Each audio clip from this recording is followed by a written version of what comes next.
ইয়াত যি লিখা আছে যে প্ৰথম 12টা সংখ্যাৰ গড় হ'ল 20 তাৰে প্ৰথমটা সংখ্যাৰ গড় মানে এভাৰেজ হ'ল 18 আৰু শেষৰ 6টা সংখ্যাৰ এভাৰেজ হ'ল 22 তেন্তে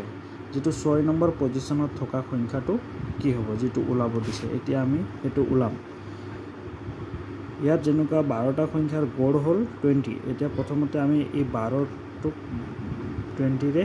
পূৰণ কৰো কিমান হৈ যাব 240 তে প্ৰথম 12 টোটাল 12টা সংখ্যাৰ গড় কিমান হ'ল 240 এতিয়া তাৰে 5টা সংখ্যা তে 5টা সংখ্যাৰ গড় কিমান হৈ গ'ল 5টা সংখ্যাৰ গড় হ'ল 18 মানে সংখ্যা কিমান হ'ল 90 পূৰণ কৰিলে 90 ওলাব তাৰে 6টা সংখ্যাৰ গড় হ'ল আৰু শেষৰ 6টা সংখ্যাৰ গড় হ'ল 22 কিমান হৈ গ'ল 6 গুণ 12 2 হাতত থাকিলে 6 গুণ 12 12 কে 13 132 টোটাল কিমান হৈ গ'ল 2 আৰু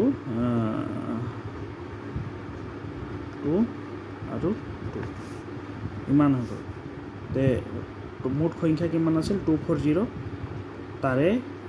ইমান কেইটা আমি সংখ্যা ওলালো ইয়াৰ পৰা মাইনাস কৰিলে আহিব আপোনাৰ 8 3 পৰা 2 গলে 1 18 তে অন্তিম যেটো 6 নম্বৰ